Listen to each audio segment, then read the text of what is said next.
माहूर येथे विश्वनेते भारतीय जनता पक्षाचे नरेंद्र मोदी यांनी तिसऱ्यांदा पंतप्रधान पदाची शपथग्रहण सोहळ्याच्या शहरातील डॉक्टर बाबासाहेब आंबेडकर चौकात भारतीय जनता पक्ष माहूर तर्फे ढोल ताशाच्या गजरात फटाक्याची आतिषबाजी व साखर वाटून आनंदोत्सव साजरा करण्यात आला। दिनांक 9 जून 2024 रोजी सायंकाळी 7:15 वाजता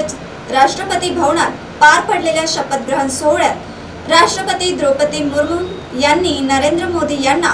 तिसऱ्यांदा पंतप्रधान पदाची शपथ दिली। तसेच अमित शहा, नितीनजी गडकरी यांच्यासह अनेक मंत्र्यांचा शपथग्रहण सोहळा संपन्न झाला। त्या अनुषंगाने डॉक्टर बाबासाहेब आंबेडकर चौकात भारतीय जनता पक्षाच्या कार्यकर्त्यांनी ढोल ताशाच्या गजरात फटाक्याची आतिषबाजी करत साखर वाटून आनंदोत्सव साजरा केला। यावेळी तालुका अध्यक्ष श्रीकांत घोडेकर,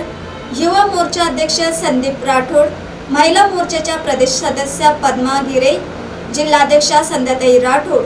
जिल्हा उपाध्यक्ष अविनाश राठोड, जिल्हा कार्यकारिणी सदस्य विजय आमले, श्री रेणुकादेवी महाविद्यालयाचे अध्यक्ष प्रफुल्ल राठोड, ज्येष्ठ कार्यकर्ते विलास पाटील चौधरी, संजय बनसोड, माजी तालुका अध्यक्ष बनसगोपाल अग्रहारी, राजू मुंडानकर, माजी नगरसेवक रहमत अली सय्यद, दत्तात्रय शेरेकर, आकाश कांबळे, महिला मोर्चा जिल्हा उपाध्यक्षा श्रीमती रंजना देवकुमार पाटील, शहराध्यक्ष स्वाती आडे, निर्मला जोशी, विनायक मुसळे, जीवन अग्रवाल, गोपाल महमुने यांच्यासह पदाधिकारी व कार्यकर्ते मोठ्या संख्येने उपस्थित होते।